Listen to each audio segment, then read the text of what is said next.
several U.S. Navy cases are extraordinary. I mean, just mind-blowingly extraordinary.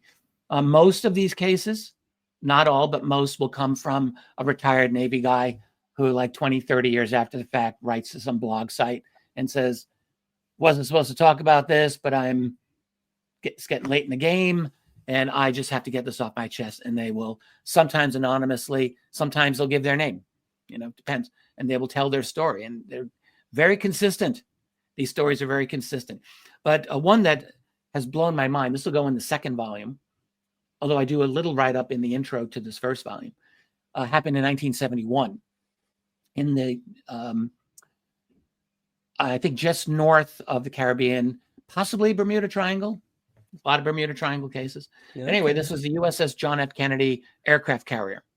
It was July 2nd, 1971 at 8 p.m. We have got the exact date, time.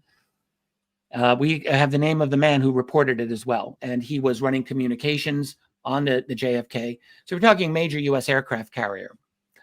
They had just done a long series of carrier qualifications, basically tests, detailed tests to check out all of the systems and their response to emergencies and so forth. And they were now north of the Caribbean, headed toward port. And 8 o'clock, and the witness is at this comms station where he hears on the intercom someone freaking out on the ship, screaming, "It's God. It's the end of the world." That's what he heard. So it was like screaming. So he leaves the station. He goes out to the deck to look.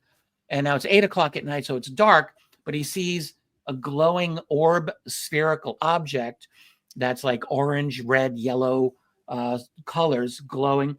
He said with about half the strength of daylight. So pretty intense. And he's just watching it. He said it was the size of a beach ball held at arm's length.